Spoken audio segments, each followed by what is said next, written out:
The counterattack, which has been spoken about for weeks at this point, and months nearly, is finally underway, and the Ukrainian Ministry of Defense has reported that they have broken through the first line of Russian defenses and are racing on their way towards the city of Kherson. But the question is, because we don't have any video or picture evidence to back this up, was this counterattack possible, and are the claims that the Ukrainian Ministry of Defense making, are they true? And the answer to that question before anyone says, "What are you, stupid?" is yes, it's completely true. The Ukrainians have pulled off an absolute textbook definition of a preparation for a counterattack if you have ever seen one. Just like the United States during the invasion of Iraq as well as the Gulf War, the Ukrainians began this counterattack with a massive barrage on Russia's supplies, communications, and command structures.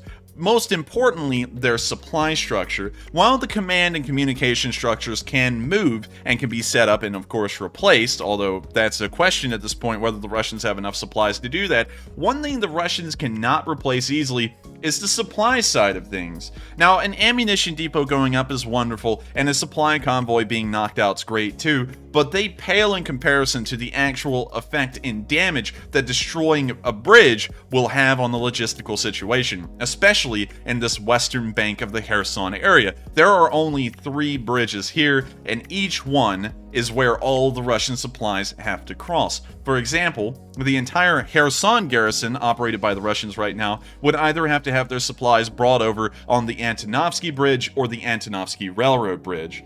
Way early on, there was an incredibly lucky HIMARS strike that hit in one of the weaker spans of the Antonovsky Railroad Bridge, creating a fissure and literally splitting the bridge in two. Now the two sides of the bridges have started to recede towards the shorelines due to some engineering jibber-jabber that I cannot really get into because that would take way too long. Regardless, the damage to that bridge is so significant it would never be used as a supply line either by the Ukrainians in the future or the Russians right now for the rest of the war. It would be far too difficult to try and repair that level of extensive damage, and so that bridge is completely knocked out. The Antonovsky Bridge was the next in order. The Ukrainian HIMARS started to slam missiles into the northern end of the bridge just right over the river. Now, initially, the Russian report showed, and it looked like the bridge could still be usable by supply trucks, although there were gaping holes in the tarmac and the spans in that area.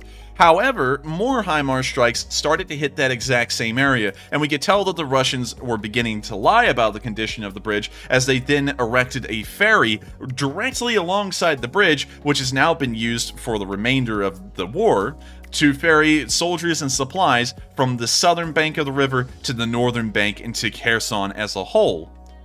Now the Ukrainians just recently then attacked the southern end of the bridge, ensuring that the bridge was completely destroyed and that the Russians would not be able to use it even if they were somehow able to repair the northern end. That was just done about a week ago at this point.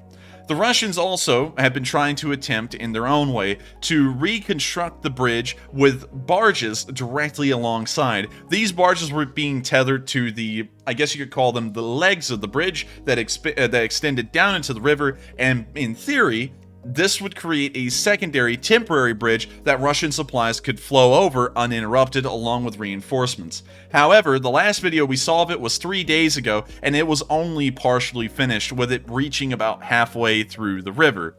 So at this point, with the counteroffensive ongoing and Ukrainian artillery strikes most likely still being conducted on the bridge, that barge bridge may have been knocked out at this point, along with the Antonovsky Bridge itself, or the Russians may be desperately trying to attempt to put it together as fast as possible and hope that they can get it done in time for more supplies and reinforcements to make their way across the river to help relieve the probably suffering and already defeated garrison at Kherson.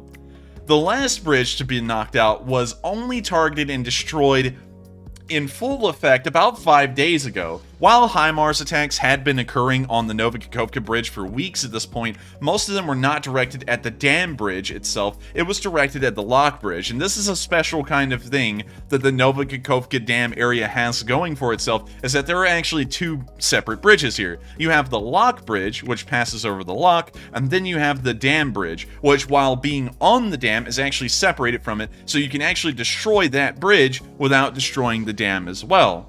The Ukrainians, for weeks on end, were targeting this area, and while not directly hitting the bridge, they did cause some mild to moderate damage on it. However, just 5 days ago, we saw a devastating HIMARS barrage hit this exact corner on the bridge, knocking out around 2 of the spans, and the damage was significant enough that Russian supply trucks and even armored cars were no longer able to cross because the spans wouldn't be able to hold their weight, knocking out that bridge just in time for this counteroffensive to begin about 5 days later. And so in terms of the Ukrainians preparing for this counterattack, it was absolutely textbook. They have knocked out almost all of Russia's supply capabilities except for the ferry, and we all know that the ferry, due to its speed of its crossing and how much supplies and forces it can carry, is insignificant in what the Russians will be needing and will be requiring to try and hold this area at the front.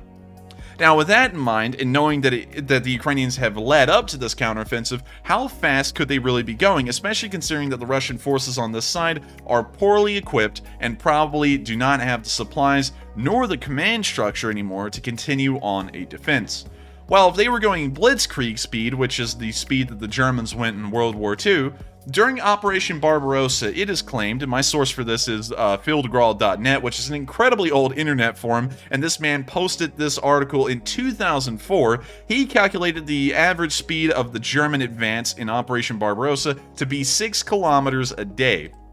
And so that sounds like a decent bit, but when we actually put that down on the map, it doesn't look like much at all. If we measured out 6 kilometers from Snihurivka, we will see that 6 kilometers is exactly that long. It will take 5 days from the direction of Snihurivka for the Ukrainians to reach Kherson on the major road. However, in the other direction, more towards Mykolaiv, we can see that they will be reaching the city at this slower speed, most likely within 2 or 3 days. We can see that they're almost halfway there already.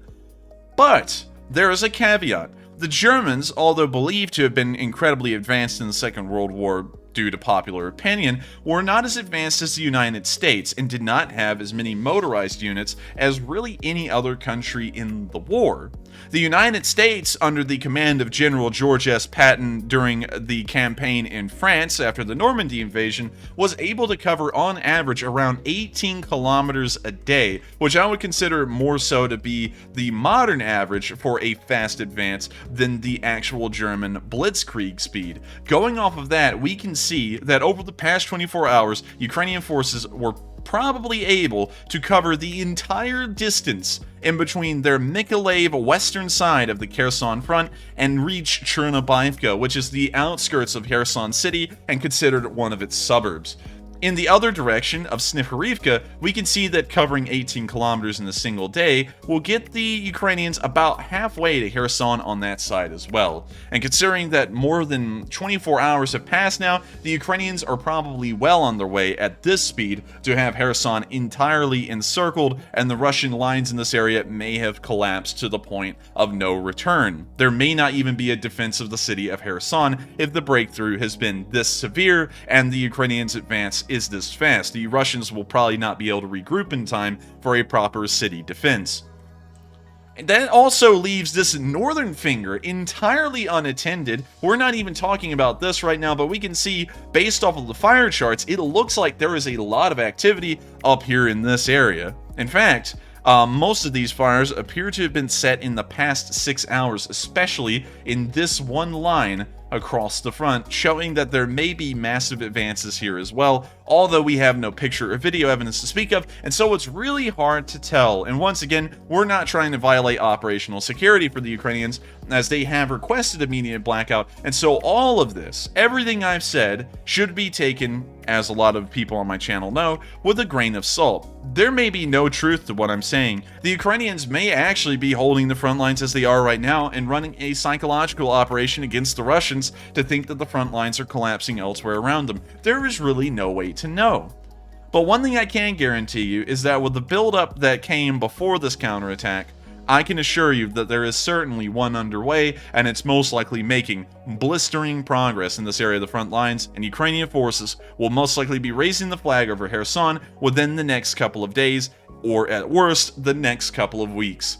I thank you all so much once again for watching. If y'all did enjoy this, please make sure to subscribe. We also run nightly streams at 10 p.m. Eastern Time every single day of the week except for Mondays, covering the past 24 hours of the war in Ukraine. If you've watched this far, and you are one of the people who watch my streams, I just want to let y'all know tonight that due to this media blackout, there's going to be almost no videos from yesterday and today for me to show y'all what's going on the front line. And so tonight's going to be most likely, if I look into this and it's true, a special exception, as I'll have to be using official reports from the Ukrainian Ministry of Defense, as well as other news sources, to try and piece together what exactly is going on, if possible, and if I see that it may be violating operational security, we may just be talking about hypotheticals tonight. It's going to be a very weird night, but of course it is it's a ceremonious occasion, really, considering that the Ukrainians may be making their way back to Kherson and retaking the first major city that they've lost in this war. And so with that, thank you so much once again for watching, and I will see you all later tonight or in the next video. Thank you all once again, and I'll see you around.